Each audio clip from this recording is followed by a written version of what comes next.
한 주간 평안하셨습니까? 자, 오늘은 마태복음 11장 마지막 단락 부분인데요. 우리가 굉장히 사모하고 또 좋아하는 내용들로 이루어진 구절들입니다. 저는 이 본문을 오래전부터 굉장히 사랑했던 본문이기도 하고, 그래서 나눌 내용이 되게 많습니다. 우리 성도들이 함께 기도해 주시고 함께 기도하는 마음으로 받기를 원합니다. 오늘은 계시와 어린아이들이라고 하는 주제를 가지고 나누는데요. 우리는 지난주에 주님이 세대에 대한 하나님의 말씀을 받지 못하는 그 불신앙을 꼬집는 것을 주님이 언급을 하셨습니다. 지난주에. 이제 11장 결론으로 들어갑니다. 결론의 내용은 이 세대가 실패한 이유를 주님이 언급하는 겁니다. 먼저 25절은 그때에라고 하는 말로 시작을 하게 되어지죠. 이 그때의 의미는 거의 같은 시간이라고 하는 의미를 가져요. 거의 같은 시간을 가집니다. 동일한 사건을 두고 누가복음 10장을 보게 되어지면 거기에도 동일하게 그때가 나와요. 근데 그 그때는 제자들이 전도를 마치고 돌아와 자기 이름이 생명책에 기록된 것으로 기뻐하는 그때를 말합니다. 누가복음은. 그러나 오늘 본문의 그때는 장렬한 은혜의 소나기에도 불구하고 갈릴리의 무감각, 무반응으로 일관하는 때를 말합니다. 그러니까 양자의 두 때를 성경은 연결을 하는데, 그러면서 두 개의 그룹을 동원합니다. 첫째는 어린아이의 그룹이고 다른 하나는 지혜로운 그룹입니다. 그렇다면 성경 이 두 때를 두 그룹과 함께 동원하는 이유가 무엇일까? 이것을 오버랩시킨다면 우리는 이런 결론에 이릅니다. 아주 간단한 결론인데, 복음을 거부하는 지혜로운 그룹, 다른 하나는 복음에 응답하는 어린이 그룹, 이렇게 양분이 되어져요. 그렇다면 마태가 우리에게 말하고 싶은 것은 무엇일까라고 할 때, 예나 지금이나 복음에 대한 이 상반된 반응, 이 반응은 거절과 환영, 이 반응은 항상 있어 왔다. 이것을 우리에게 던지는 것입니다. 사실 이것은 타락 이후에 가인과 셋의 후손에서부터 시작되어지는 태고적 이야기예요. 오래전 이야기입니다. 그래서 하나님을 대적하는 사람들, 그리고 반대로 하나님을 환영하는 사람들, 바로 그것입니다. 그런데 여기 상반된 두 개의 반응에는 두 개의 시각이 밑에 전제되어져 있어요. 깔려 있어요. 그게 무엇일까 할 때, 하나는 세상의 시각에서는 복음을 거절하는 자가 어떻게 보일까요? 지혜롭게 보입니다. 똑똑하게 보입니다. 세상의 시각에서는 그 사람이 아름다운 사람이고 현명한 사람이에요. 그러나 성경은 이걸 뭐라고 하느냐? 실상은 그가 지혜가 없는 자요 어리석은 자라고 얘기를 해요. 반대로 세상에서 복음에 응답하는 사람들이 어린아이처럼 보입니다. 그러나 하나님의 시선에서는 그 어린아이가 지혜로운 자예요. 이 두 개의 시각의 상반된 반응이 서로 교차되어져 있다고 하는 것입니다. 고린도서 1장을 보게 되어지면 이렇게 사도가 얘기하죠. 십자가의 도가 멸망하는 자들에게는 미련한 것이요 구원을 받는 우리에게는 하나님의 능력이라 기록된 바, 내가 지혜 있는 자들의 지혜를 멸하고 총명한 자들의 총명을 피하리라 하였으니 지혜 있는 자가 어디 있느냐, 선비가 어디 있느냐, 이 세대의 변론가가 어디 있느냐. 하나님께서 이 세상의 지혜를 미련하게 하신 것이 아니냐. 그래서 세상이 말하는 지혜를 두고 하나님의 시각과 하나님을 환영하지 않는 사람들의 시각이 교차되어지는 것을 봅니다. 자, 그러면 우리는 이 계시의 빛이 왜 어린아이로 대변되어지는 사람들에게는 나타나고 지혜롭다고 여기는 자들에게는 감출까라고 하는 거예요. 우리가 일상의 상식을 동원하면 지혜로운 자들이니까 지혜로운 자들 속에 빛이 열어져야 되는 거 아니에요? 똑똑하니까, 많이 배웠으니까 그 사람에게 열어져야 되는 거 아니에요? 그런데 하나님의 나라 천국 복음의 비밀은 역설이라 이 말이에요. 사람들의 상식과 전혀 반대예요. 그 안에 하나님의 복음의 비밀을 담아놨어요. 자, 이것은 우리가 오랫동안 나누었던 주제입니다. 기독교 신앙에 너무너무 중요한 이슈인데 계시의 특성 때문에 그렇습니다. 자, 계시의 특성 때문에 그렇다. 계시는 계시됨을 무엇을 통해 무엇을 동원해서 자신의 존재의 의미를 드러내느냐? 비유를 동원해요. 계시는 비유가 없으면 드러나지 않습니다. 계시는 반드시 비유를 통해서 자신의 본래의 의도를 드러냅니다. 그래서 주님이 뭐라고 말씀하셨죠? 비유가 아니하면 말씀하지 아니하시더라. 하나님의 복음은 계시라고 하는 방식을 통해 이 땅에 드러나는데 그 계시는 반드시 어떤 심부름꾼을 동원하느냐, 부르느냐? 비유라고 하는 심부름꾼을 불러요. 그래서 계시와 비유는 뗄래야 뗄 수가 없는 관계성에 있어요. 비유를 통해 드러난다. 그런데 이 계시와 비유는 마음을 여는 어린아이와 같은 자들에게는 천국의 비밀이 오픈이 돼요. 이게 열어져요. 그리고 나타나져요. 그에게 빛이 임하게 되어져요.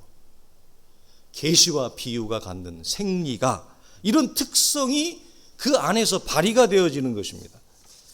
그러나 자신의 지혜와 똑똑함, 영리함에 취해 있는 자들이 있습니다. 많죠. 그런 자신의 똑똑함에 취해 있는 자들은 천국 복음이 길가에 버려도 되는 전혀 무방한 무가치한 것으로 그에게는 비추어져요. 그렇게 작동이 되어져요. 이게 무서운 것입니다. 이게 하나님의 구원의 여러분 비밀이에요.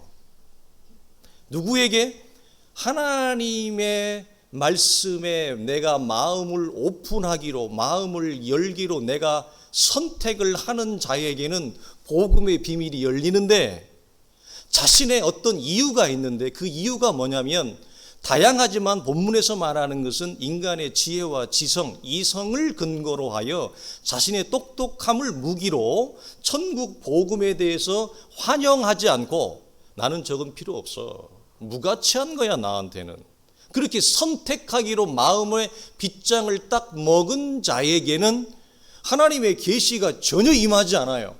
열어지지가 않아요. 문이 열어질 수가 없어요. 이것이 하나님이 구원을 이루어가는 하나님의 신비입니다.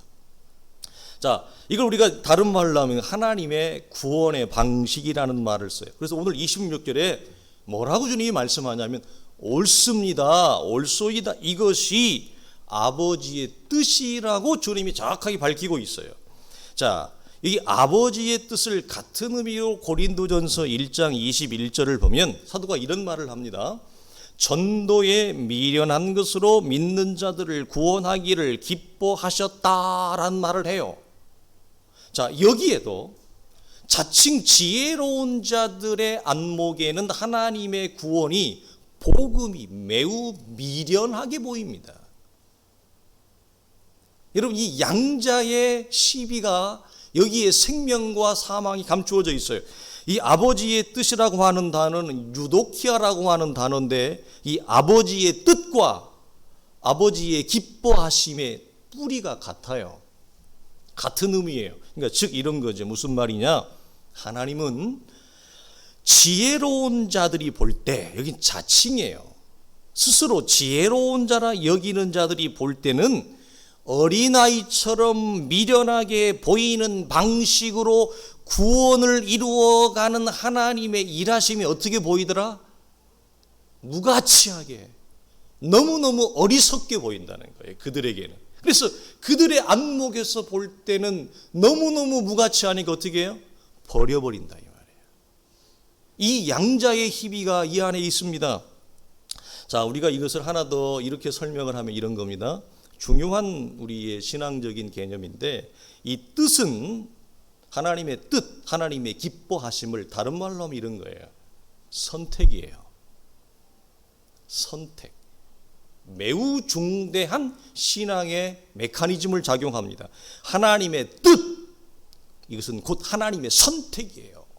이 뜻 선택은 전혀 예측하지 못했던 새로운 창조의 세계와 결과를 가져옵니다. 무엇이? 하나님의 뜻이, 뜻은 하나님의 의사표시예요. 내가 이렇게 하겠다는 거예요. 그 선택이에요. 그것 앞에 어떤 자들은 그 하나님의 선택을 나도 선택하는 자가 있어요. 그 사람이 어린아이라 이 말이에요. 그런데 선택을 하는데 그 반대의 선택을 해요. 그 하나님이 이루어가는 일하심과 구원의 방식을 나는 선택을 했어요. 근데 어떤 선택을 했느냐? 나에게는 무가치해. 그것은 나에게는 그 가치가 없어. 무의미해. 나는 그래서 거절해. 나는 그 사람은 선택은 선택인데 복음을 거절하는 선택을 해요. 이 사람이 바로 슬기로운 자예요. 자칭 지혜로운 자예요. 그러나 하나님의 사람들은 선택을 하되 어떤 선택을 하느냐? 마음을 열기로, 하나님의 복음을 받아들이기로 선택을 하는 거예요. 근데 어떤 사람은 동일한 복음을 듣는데 거절을 선택하는 거예요. 선택은 곧 뭐라고요? 내 의사를 표시하는 겁니다. 하나님이 우리에게 당신의 의사를 표시한 거예요. 근데 나는 어떻게 의사를 표시해요? 됐어요. 이겁니다. 그 됐어요가 바로 자칭 지혜로운 자인데, 자기가 지혜롭다고 생각하지만 하나님은 그 사람을 지혜로운 자라고 여기지 않아요.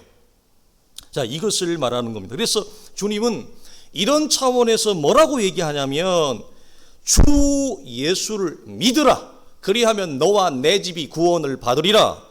수고하고 무거운 짐진 자들아 다 내게로 오라. 목마른 자들아 물로 나오라. 돈 없는 자도 오라. 너희는 와서 사 먹되 돈 없이 값없이 포도주와 젖을 사라.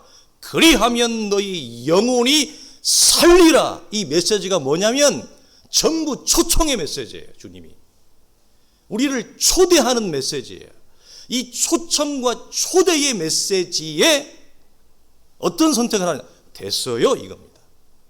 그 됐어요라고 하는 선택을 하는 자들에 대한 주님의 안타까움을 토로하는 거고, 그 됐어요가 지난주로 말하면 뭐예요? why? 화예요. 그 자체가 화예요. 하나님의 복음 초청을 거절하는 선택의 버튼을 누르는 순간 그 인생은 화예요. 그래서 가룟 유다에게 말한 것처럼 네가 차라리 세상에 태어나지 않은 것이 더 너희에게 나을 뻔하였느니라, 그 말을 할 만큼의 화예요. 그래서 복음을 초청하고 복음에 반응하는 자가 누리는 하나님의 영광과 특권과 견줄 수 없는 하나님의 화와 진노와 저주의 상태가 양분되어져 있어요. 그것이 우리의 눈에 보이지 않는 것뿐입니다. 자, 이런 차원에서 우리는 왜 복음을 전해야 되는가라고 할 때 상대방이 응답을 선택할지, 그렇죠? 거절을 선택할지 우리가 알아요? 모르잖아요. 우리가 하나님의 복음 초청을 해야 되는 이유, 복음 전도를 해야 되는 이유가 뭐라고요? 그 듣는 그 사람이 어떤 선택을 할지 우리는 모르잖아요. 그러니 우리는 복음 전도를 해야 되는 것입니다. 이것이 우리가 복음이 열어진 자들의 몫이라고 하는 거예요. 자, 세상의 관점에서 볼 때 하나님이 구원하시는 이 방식 자체가 영 마음에 들지 않습니다. 즉 어리석고 무가치하게 보인다는 말이에요. 그런데 놀라운 비밀은 어리석게 보이는, 무가치하게 보이는 그 안에 생명이 있고 그 안에 온갖 지혜와 보화를 하나님이 담아 놓았어요. 사람들이 쓸데없다고 버린 그 벌이 모퉁이 돌이 되어 인생과 세상과 삶을 지탱하고 일으키는 모퉁이 돌이 되는 것과 같은 원리입니다. 예수 그리스도를 아무도 이스라엘은 불필요하다고 던져버렸거든요. 버려버렸거든요. 무가치하게 보이니까. 그러나 그것이 그 안에 무엇이 담겨 있었어요? 생명과 진리가 담겨 있었어요. 그래서 어쩌면 우리는 일상의 우리의 삶에서 하나님이 우리에게 주시는 많은 은혜의 소중한 진리들을 우리의 눈에 무가치하게 보인다고 버리는지도 모릅니다. 나에게 사소하게 보이는다 할지라도 그 사소함 속에 하나님의 은혜가 담겨 있다라고 하는 사실을 우리가 간과하면 우리는 곤란합니다. 사소함 안에 담아놓은 하나님의 은혜를 관가하는 자에게 하나님이 큰 은혜를 내리겠는가? 사소한 것도 감당을 못하는데 큰 걸 감당하겠어요? 우리는 이걸 놓치면 곤란합니다. 자, 그래서 이 복음은 말이죠, 어떤 반전이 있느냐? 복음에 대하여 마음을 열기로 선택한 자들에게는 복음의 비밀이 열어지는 반전, 그리고 복음을 거절하기로 선택한 자들에게는 도리어 복음이 닫히는 역설, 이 반전과 역설이 선택의 다 기로에 달려 있어요. 이것은 여러분, 우리가 초기에 복음을 받아들여 거룩한 회심이 우리 안에 일어나고 하나님의 자녀가 되는 데에만 중대한 마스터키가 되는 것이 아니라 우리가 구원 이후에, 회심 이후에 하나님의 거룩한 자녀로 자라가는, 진리를 깨달아가는 과정 중에도 중대한 역할을 합니다. 어떻게? 하나님의 말씀을 알고자 하는, 하나님의 말씀을 사모하고자 하는, 진리에 대한 원함이 있는 그 오픈으로, 그 수용으로 우리의 마음이 연결되어질 때 구원 이후에 성장이 멈춰버린, 회심을 경험하고 하나님을 만났다고 하지만 이 땅에 수없이 많은 사람들이 구원 이후에 신앙이 안진뱅이가 되어지고 낮은 수준의 구원을 유지하고 그것도 유지하지 못하고 영적으로 침몰하고 타락하는 수없이 많은 사람들이 교회 안에 있습니다. 그들의 공통적인 특징은 뭐냐? 하나님의 진리에 대해서 오픈하지 않아요. enough, 됐다 이겁니다. enough, 나는 충분해. 나는 이만하면 알 만큼 알아. 나는 이만하면 경험할 거 경험했어. 나는 오케이. 이렇게 되는 거예요. 그래서 구원 이후에 하나님의 말씀에 대한 배고픔이 없어요. 진리에 대한 갈급함이 없어요. 그 사람에게는 어떻게 한다고요? 구원이 우리에게 임할 때 열어지는 그 열어짐과 닫힘의 메커니즘이 구원 이후에도 그대로 작용을 해요. 그래서 진리가 그 사람 안에 역사되지 않아요. 여러분, 우리는 진리가 역사되지 않으면, 은혜의 수단들이 우리 안에 작동하지 않으면 그 누구도 신앙이 제자리를 유지하지 못합니다. 다 나가 떨어집니다, 여러분. 왜 우리가 말씀과 기도로 거룩한 자리에 나아가야 되느냐? 그 하나님이 정하신 은혜의 수단들을 무시하고도 내 신앙이 여러분 장성할 거라고 기대해요? 그런 교만이 어디 있어요? 아주 잘못된 선택과 자리에 있는 것입니다, 여러분. 이것 구원과 구원 이후에 매우 신앙적인 우리의 삶이 중요한 작동을 하는 거예요. 자, 그래서 이러한 하나님의 복음 안에 길과 진리의 생명이 담겨 있는 이 하나님의 구원의 메커니즘을 거부할 때 어떤 사람들은 이런 하나님의 구원의 방식을 이의를 제기하는 사람이 있습니다. 그게 마음에 들지 않는다고? 이제 늘 우리의 복음 거절과 신앙을 받아들이지 못하고 신앙에 안전병이 있는 사람들이 갖는 기본적인 이 마음에 이게 툭 튀어나오는 게 뭐냐면 하나님한테 이의를 제기하는 겁니다. 하나님, 마음에 들지 않습니다. 하나님의 일하심이 마음에 들지 않습니다. 왜 하나님 그렇게 일합니까? 제 입맛에 맞게 좀 일해 주시면 안 되겠습니까? 이거거든요. 그래서 로마서의 바울이 이렇게 그런즉 우리가 무슨 말을 하리요? 하나님께 그런다고 불의가 있느냐? 그럴 수 없느니라 모세에게 이르시되 내가 긍휼히 여길 자를 긍휼히 여기고 불쌍히 여길 자를 불쌍히 여기리라 하셨으니 그런즉 원하는 자로 말미암음도 아니요 다른 박질하는 자로 발미암음도 아니요 오직 긍휼히 여기시는 하나님으로 말미암음이니라, 이런 얘기를 해요. 구원은 철저히 하나님의 구원의 방식이 있어요. 구원의 길이 있어요. 우리의 원함과 우리의 입맛으로 구원이 이루어지는 게 아닙니다. 이것은 구원 이후에 우리의 신앙의 삶에서도 여러분 마찬가지라고 하는 거예요. 그거 무시하면 신앙은 나가 떨어지게 돼 있어요. 하나님과의 관계는 멀어져요. 하나님과 우리의 생명의 관계가 멀어지는 게 아니라 내가 하나님 앞에 멀어져 가기 때문에 내가 그렇게 하나님으로부터 소외된 거리가 멀어진 자의 쓸쓸함과 삭막함과 적막함을 신앙의 무감각과 무반응으로 반응하는 것입니다. 아무런 감흥도 감동도 없는 것. 그 상태를 왜 누가 책임이에요? 하나님이 책임이에요. 내가 그렇게 선택한 거예요. 하나님과의 생명의 관계는 우리에게 이미 이루어졌으나, 시온의 관계는 이루어졌으나, 내가 여러 가지 이유, 여러 가지 원인 때문에 내가 하나님 앞에 거리를 멀게 한 겁니다. 그것이 내가 그렇게 우리의 신앙의 정서에서 그렇게 내가 느끼고 올라오는 것입니다. 자, 그렇다면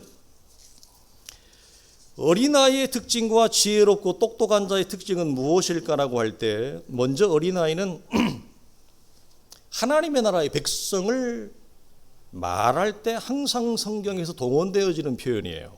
동시에 이 어린아이는 하나님의 자녀, 참된 제자들을 대변하기도 합니다. 이 어린아이는 네피오스라고 하는 단어를 쓰는데 복음서에서는 거의 동의어로 이렇게 써요.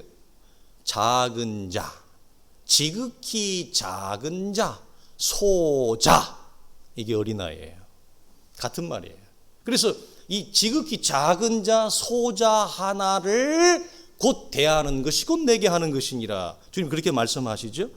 자, 어린아이의 대표적인 특징을 보면 딱 하나로 얘기하면 뭘까요? 어린아이 여러분 대표적인 특징.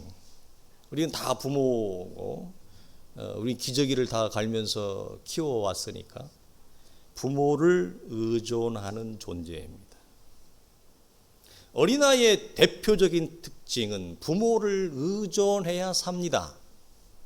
지 똑똑하고 잘났다고 부모를 의존하지 않고 아이가 살 수 있을까요? 성장할 수 있을까요? 그 아이는 죽습니다. 자신의 피조물된 존재와 실존을 모르고 부모의 은혜와 도움의 손길을 거절한다 신생아가, 그 아이는 얼마 못 가서 죽습니다. 그것이 하나님 앞에 우리의 실상이라고 하는 거예요. 어린아이를 동원하는 이유는, 그래서 의존적 존재, 다른 말로 하면 완숙한 존재가 아니라 우리는 미성숙한 존재라는 말입니다. 성경은 의존적 존재, 미성숙한 실상을 가진 우리를 무엇과 연결하냐면 구원과 영혼의 문제로 이것을 연결시킵니다. 구원과 영혼의 문제에 있어서는 우리는 아무런 힘을 발휘할 수 없는 미성숙한 인생의 한계를 가진 존재인 것을 아는 것, 이게 어린아이예요. 이게 성경이 말하는 지혜예요. 그러나 자칭 지혜로운 자들은 뭐냐? 그렇지 않다는 겁니다. 자기는 그렇게 생각하지 않는다는 것입니다.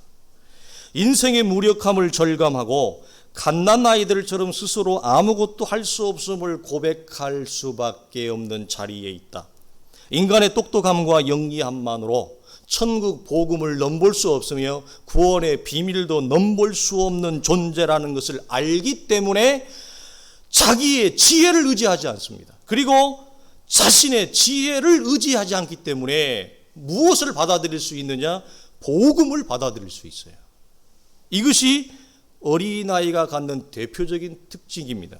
주의할 것은 두 가지입니다. 첫째는 어린아이는 순진함이나 순수함으로 성경이 동원하고 있지 않습니다. 그 어디에도 우리는 어린아이를 자꾸 그렇게 생각을 하지만 성경은 어린아이가 순진하다, 순수하다라는 표현으로 동원하지 않습니다. 또 하나, 어린아이 하니까 지식적으로 부족하니까 반지성주의를 말하는 반지성적인 기독교, 맹신적인 기독교를 말하는 것도 아닙니다. 자, 기억하실 것은 하나님은 예나 지금이나 하나님의 일하심, 하나님의 구원에 대하여 심플하게, 단순하게 받아들이는 성도, 하나님의 은혜를 수용하는 성도를 하나님은 뭐 원하세요. 여러분, 우리는 받는 게 실력이에요. 지혜로운 자는 하나님의 은혜를 거부해요. 이 세상에서는 그 사람이 강자라고 생각하고요. 그 사람이 은혜를 거부하니까 굉장히 독립적인 인격체고 대단히 탁월한 유전자를 가진 사람으로 사람들은 영웅으로 치사하지만 하나님은 뭐라고 그러냐? 당신이 베푸는 창조주와 구원자의 은혜와 손길을 거부하는 것을 어리석다 그래요. 그래서 하나님의 은혜를 받는 게 곧 뭐예요? 실력이에요. 우리는 그 하나님의 은혜를 받아 그 은혜로 세상을 살아가는 거예요. 내 지혜와 지성으로 세상을 살아가는 것이 아니고. 이게 우리의 차이 아닙니까? 그래서 그들은 인간의 범주에 맞지 않는다 하여 자신의 지성과 지혜로 하나님의 은혜를 뭐합니까? 재단해 버립니다. 이것이 슬기로운 자, 조금 완곡해서 말한다면 믿음이 연약할 때의 모습이에요. 그래서 하나님이 원하시는 것은 이러한 삶의 방식이 아니다. 하나님의 말씀과 일하심이 현실이라고 하는 제단의 희생 제물이 되지 않도록, 무엇이? 하나님이 주신, 베풀어 주신 은혜가 현실로 제단에서 보니 이건 내 범주에 맞지를 않는 거예요. 그래서 그걸 잘라버리는 거죠. 제단사가 제단을 하듯이. 어떻게? 내 스타일에 맞게. 우리가 이것이 지지난주 그 전주에 나누었던 어떤 내용이에요? 왜 우리가 당신의 장단에 춤을 춰야 됩니까? 예수, 당신이 내 장단에 춤을 추세요. 이거하고 똑같은 거예요. 뿌리가. 놀라운 거죠. 그래서 여러분, 이것이 인본주의가 사회의 고도로 발달할수록, 인간의 이성의 빛이 발달할수록 복음을 거절하는 것입니다. 많이 배웠다고 하는 자들이, 그것은 교회 안에도 마찬가지입니다. 그래서 제가 지난주에 나누었습니다. 기독교의 진리와 지식은, 기독교의 교리는 무엇이 비추어지지 아니하면, 하나님의 은혜가 비추어지지 아니하면 그것은 독이 되고 만다. 그래서 기독교 안의 지식이나 반기독교의 인본주의의 지식이나 결과적으로 동일하게 어떻게 나타나요? 하나님을 대적하는 것으로 나타나요. 성령의 역사와 은혜를 방해하는 결과물로 드러나게 되어진다라고 하는 것입니다.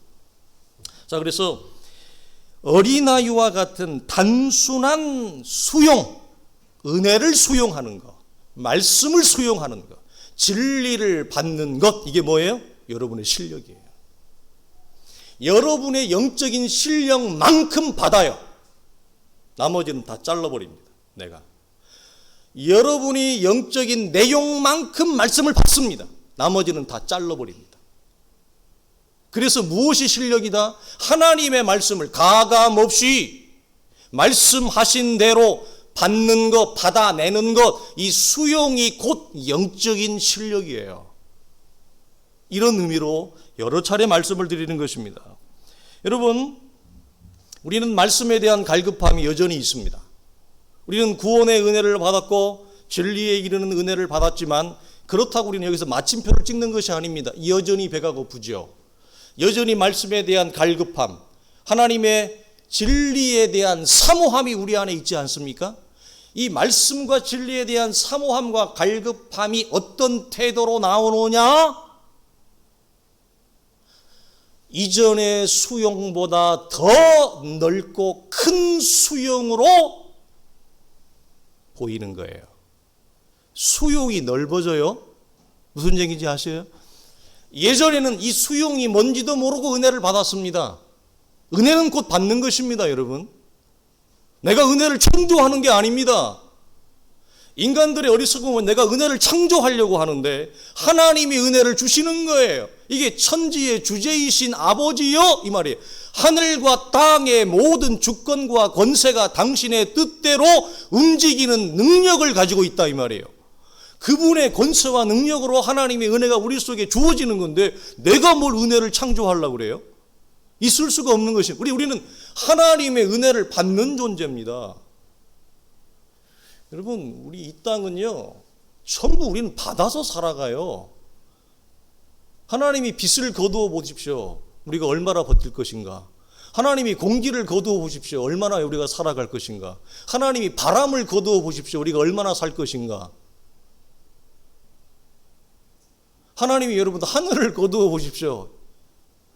인생이 뭐가 남겠는가. 우리는 여러분 모든 것을 받아서 사는 존재입니다. 인간의 지혜가 아니라 어리석기 때문에 우리가 받아서 사는 존재인지를 모르고 삽니다. 그래서 구원의 은혜 때는 뭐가 뭔지도 모르고 그걸 받았어요. 그렇죠, 우리가? 그러나 구원의 은혜를 받은 우리는 구원 이후에 우리의 성도들은 받는 능력이 확장되는 것입니다. 수용의 은혜가 더 커지는 것입니다. 예전에는 뭐가 뭔지도 모르고 받았지만 이제는 알기에 더 입을 여는 것입니다. 내 입을 어떻게 열라? 이 말이에요. 내 입을 크게 열라. 내가 채우리라. 이거예요. 하나님의 은혜가 뭔지 모를 때가 아니기 때문에 우리는. 이것이 우리의 여러분 인생과 신앙을 결정해요. 그래서 믿음이라고 하는 것은 여러분 우리에게 절대적인 가치예요. 이 차원에서. 자, 그러면 이 지혜로운 자들의 모습과 특징은 무엇일까? 어린아이와 반대적인 모습이지 않겠습니까? 본문에서는 이제 1차적으로 좁은 의미에서는 바리새인과 서기관을 주목하는 것입니다. 주님이. 그러나 2차적 더 큰 의미는 뭐냐면 바리새인과 서기관과 같은 그 자세와 특징을 가지고 세상을 살아가는 사람들. 됐어요, 이 말입니다. 우리 것으로 충분합니다. 바리새인과 서기관들이 예수 그리스도와 그의 제자들의 말씀에 대해서 그들이 거절하고 여러분 반응하지 않았던 것은 우리의 율법만으로 충분합니다, 이 말이거든요. 우리는 이 율법과 전통만으로 충분합니다. 성전만으로 충분합니다. 전부 다 그들이 무엇이었는데? 거품이었는데 그걸 모르고, 그게 허상이었는데 허상과 거품을 실체와 실상으로 알고 있었던 거예요. 그래서 우리는 이것으로 충분해요 이랬는데 주님이 오니까 다 거품이 꺼져가는 거죠. 자, 이들의 특징은 이겁니다. 구원과 진리의 필요성을 느끼지 않는 자들입니다. 여러분 이 땅에 많아요. 복음을 전해 보세요. 가족이건 친구건 여러분 복음을 전해 보세요. 됐어 하는 사람들이 얼마나 많은지 수두룩하게 나옵니다. 그들의 공통적 특징을 모으면 뭐죠? 나는 필요하지 않다니까. 너나 가져, 너나. 나는 구원이 필요 없어. 너나 구원 받아. 그래. 너나 구원 받고 너나 천국 가. 나는 진리가 필요 없다니까. 그래. 너나 알아, 너나. 그게 너한테나 진리지 나한테도 진리냐? 그게 너한테나 구원이지 나한테도 구원이냐? 이렇게 얘기하는 분들이 얼마나 많은데요. 한 가족도 하나님의 은혜와 구원의 손길을 거부하는 것 특징입니다. 이들은 근본적인 이유가 뭡니까? 성경은 여러 군데서 말씀하는데 죄로 말미암아 죽어 있기 때문에 그렇습니다. 하나님에 대하여 죽어 있기 때문에 자신이 죽어 있는 존재인지 자신이 은혜가 필요한 존재인지 구원이 필요한 존재인지 그 존재의 감각 자체를 몰라요. 심지어 무엇하고 있으면서 자신의 몸이 썩어져 가고 자신의 몸이 노화되어져 가고 병들어가고 죽어가고 있는데도 불구하고 몰라요. 그래서 육체의 생명만 가지고 있는 자들의 공통적 특징. 그래서 그들에게 구원은 뭐예요? 물질과 물질의 세력입니다. 그들에게 진리는 뭡니까? 보이는 세상이 진리입니다. 여러분 그들에게 천국은 이 땅이 천국이에요. 보이는 이 물질 세계가 천국이에요. 그러니까 보이는 이 세계가 진리고 보이는 이 세계가 구원이고 보이는 이 세상의 물질과 황금 만능과 성공과 권력과 쾌락이 그들에게는 천국이기 때문에 복음을 전할 때 그들은 거절하는 것입니다. 거절을 선택하는 것. 나는 이미 진리를 찾았다 내 안에서. 나는 이미 구원을 찾았다 내 안에서. 여기가 곧 구원이고 여기가 곧 진리고 여기가 곧 천국이다. 이걸 성경은 교만이라고 그러는 거예요. 교만. 그래서 이들에게 임하는 하나님의 진노를 너희가 피할 수 없을 것이다. 심지어 무엇보다도 소돔과 고모라보다도 이 얘기를 주님이 던지는 것입니다. 여러분 세상은 지혜롭다 하지만 성경은 이걸 어리석은 자요 무지한 자요 패역한 자라 그래요. 자, 이 부분에 대해서 이사야는 이렇게 얘기합니다. 인간의 지혜가 얼마나 거짓된 것인지, 얼마나 헛된 것인지, 지음을 받은 피조물이 자신의 실존을 모르고 하나님을 대적하는 이 상태를 이렇게 얘기하는 거예요. 그러므로 내가 이 백성 중에 기이한 일, 곧 귀하고 가장 기이한 일을 행하리니 그들 중에서 지혜자의 지혜가 없어지고 명철자의 총명이 가려지리라. 자기의 계획을 여호와께 깊이 숨기려 하는 자들은 화 있을진저. 그들의 일은 어두운 데서 행하며 이르기를 누가 우리를 보랴 누가 우리를 알랴 하니 너희의 패역함이 심하도다. 토기장이를 어찌 진흙같이 여기겠느냐. 지음을 받은 물건이 어찌 자기를 지은 이에게 대하여 이르기를 그가 나를 짓지 아니하였다 하겠으며 빚음을 받은 물건이 자기를 빚은 이에 대하여 이르기를 그가 총명이 없다 하겠느냐. 이게 자칭 슬기롭고 똑똑한 자들이 부리는 교만과 독선이에요. 죽는지도 죽는지를 몰라요. 썩어가고 있는데 썩어가고 있는지를 몰라요. 이게 이 하나님에 대한 교만과 독선에 대하여 그래? 네가 그걸 선택해서 그러면 나도 이걸 선택할게. 무엇이? 너에게는 복음이 열어지지 않을 거야. 너에게는 구원이 열어지지 않을 거야. 너에게 구원은 이 세상과 보이는 물질이 너에게는 구원으로 남아 있을 거야. 이 말입니다. 이 자체가 뭐예요? 하나님의 심판이에요. 이 자체가 하나님의 진노. 그래서 우리가 심판을 얘기할 때는 저 죽어서 멀리 임하는 그 심판이 다가 아니라 그 심판은 어떤 결과물이다? 하나님의 복음을 받아들이지 않는 천재적인 심판의 그냥 결과의 산물이고 이미 이 땅 가운데 도끼가 나무 뿌리에 뿌려 있는 찍혀 있는 이 심판을 받은 것입니다. 그런데 자기는 감지하지 못하는 거죠. 그래서 자칭 지혜로운 자들에게 천국의 비밀을 열어주지 않겠다. 그래서 이거 어떻게 보면 여러분 이런 면에서 보면 하나님은 인격질이라는 말을 왜 쓰냐면 그들이 거절을 했잖아요. 그 거절과 거부의 선택을 하나님은 존중해 주는 겁니다. 이렇게 네가 싫다고 그랬잖아. 네가 원치 않는다고 그랬잖아. 네가 받지 않는다고 그랬잖아. 내가 너를 초청했는데 수없이 많은 삶의 경로를 통해 아들의 형상을 너에게 보였다. 히브리서 1장 1절 3절에 있는 말씀처럼 구약에는 여러 선지자 여러 모양으로 너에게 하나님의 천국 복음을 얘기했어. 이제는 뭐 이런 것들이 다 통합되어 아들이신 그리스도의 형상을 통해 너에게 말한다. 수도 없이 많은 인생의 삶의 경로를 통해 하나님 우리에게 말씀하셨건만 그들의 모든 요약된 대답은 뭐였어요? 거절입니다. 나는 됐습니다. 나는 이 초청장이 필요하지 않거든요. 그래. 그러면 나는 네 그 선택에 너를 존중해 줄게. 너에게는 클로즈야. 너에게는 복음이 천국의 비밀이 열어지지 않아. 열쇠를 잠글 거야. 이겁니다. 그래서 계시와 비유는 처음부터 어떻게 창조되어지고 고안되어졌냐면 선택한 자에게는 이것이 열어지는 메커니즘으로 작동이 돼요. 어떤 선택? 마음을 여는 자에게. 그런데 마음을 닫는 자, 거절을 선택하는 자에게는 복음의 비밀이 잠겨버리도록 태초부터 하나님이 그렇게 고안하고 창조하셨어요. 그 안에 그런 영적인 하이 테크놀로지 메커니즘을 그 안에 하나님이 장착해 놓았어요. 그래서 받는 자에게만 복음이 열리는 거예요. 거절하는 자에게는 복음이 닫혀버리도록 하나님이 처음부터 그렇게 고안한 거예요. 무엇이? 계시와 비유가. 그래서 이 놀라운 차이가 우리의 삶의 생과 사를 결정하는 겁니다. 자, 이사야 29장에 봅시다. 너희는 놀라고 놀라라. 너희는 맹인이 되고 맹인이 되라. 그들이 취함이 포도주로 취함이 아니요 비틀거림이 독주 때문이 아니라 대저 여호와께서 깊이 잠들게 하는 영을 너에게 부어주사 너희 눈을 감기셨으니 그들과 선지자들과 너희 지도자인 선견자들을 덮으셨음이라. 그러므로 모든 계시가 너희에게 봉한 책의 말처럼 되었으니 그것을 글 아는 자에게 주며 이르기를 그대에게 청하노니 이를 읽으라 하면 그가 대답하여 이르기를 봉해졌으니 나는 못 읽겠노라. 또 그 책을 글 모르는 자에게 주며 이르기를 그대에게 청하노니 좀 읽어주세요. 무슨 뜻이에요? 하니 나는 글을 모르겠다 하니라.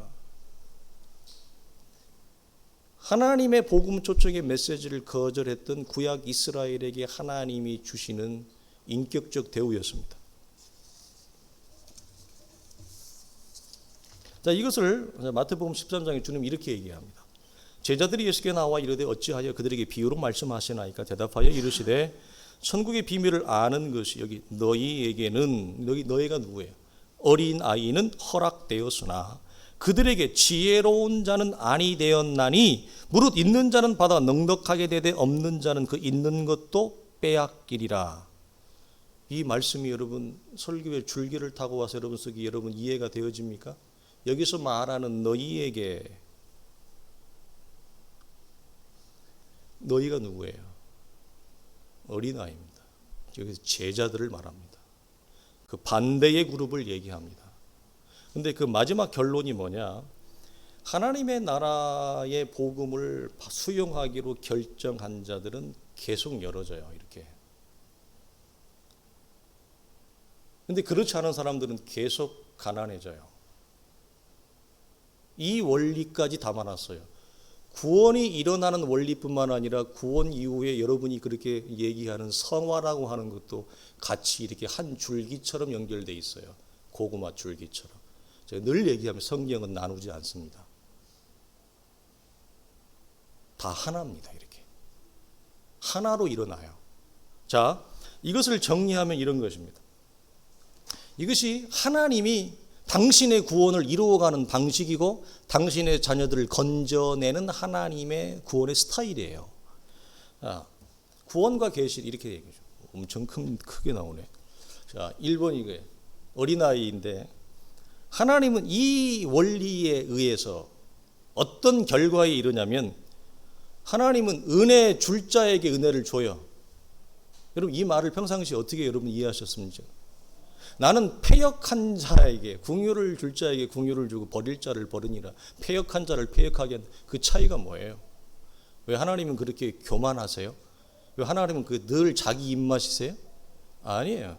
하나님은 우리에게 선택할 수 있는 모든 초청의 은혜와 선물들을 수도 없이 우리에게 주셨어요. 이미. 그거 앞에 우리가 어떤 선택과 결과를 하느냐에 따라 주어지는 내용이 다른 것입니다. 그래서 뭐라고 말씀하냐? 나는 은혜 줄 자, 이 어린아이. 나는 복음을 받아들이고 선택했다. 하나님이 우리를 구원하는 그 구원의 방식을 나는 선택했다 이 말이에요. 근데 그 반대인 자들은 하나님이 구원하시는 그런 구원의 방식을 나는 거절한다. 거절을 선택한다 이 말이에요. 은혜 줄 자에게 은혜가 주어지는 계시의 원리, 계시가 열어져요. 그들 속에는. 자, 두 번째, 계시의 원리, 이 메커니즘에 따라서 어떻게 작동돼? 그들 속에는 하나님의 은혜가 더 주입이 되어져요. 열어졌기 때문에 많이 담는 것입니다. 어렵지 않습니다. 그 결론이 뭐냐? 그래서 받은 자, 있는 자는 더 넉넉해지는 것입니다. 신앙의 지평이 더 커지는 것입니다. 신앙이 더 넓어지는 것입니다. 이 원리가 그들 속에 결과적으로 일어나요. 그래서 그들이 이 땅에서 주어지는 삶의 걸음이 현실이 풍성한 열매를 맺는 삶을 살 수밖에 없는 구조를 가지고 있어요. 시작이 뭐예요? 선택이 어떤 선택? 나는 마음을 열기로 복음을 받아들이기로 나는 선택을 했다 이거예요. 마지막으로 반대는 뭐냐? 자칭 지혜로운 자죠. 이들은 패역한 자입니다. 어리석은 자요. 무지한 자라고 성경은 시편은 얘기하는데 이 패역한 자에게는 계시의 말씀이 왔다가 닫혀버려요. 왜 닫혀? 왜 하나님 왜 닫아요? 그게 아니라 내가 말씀을 거절하기로 선택했기 때문에 그래요.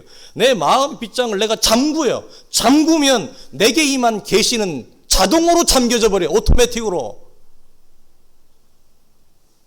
이게 하나님이 계시를 만들 때부터 그 원리를 그 안에 고스란히 담아놨어요. 너무너무 신기하죠. 두 번째, 그래서 그 계시의 원리를 따라 소멸돼 버려요. 그의 인생에 임했던 하나님의 은혜가, 그에게 찾아왔던 하나님의 은혜가 닫혀져 버려요. 소멸되어져 버리는 거예요. 쏟아져 버리는 거예요. 그러므로 어떤 결과에 이르요? 그렇지 않아도 패역한 삶, 그렇지 않아도 무지한 삶, 그렇지 않아도 힘들고 광야 같은 삶을 살아가는데 더 패역해지고 더 메마른 삶을 살아가게 되어지는, 그 결론에 이르게 되어지는 거예요.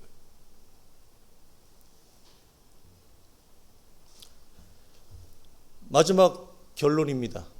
다 같이 읽어봅시다. 밑에 써 있는데 보이세요? 네.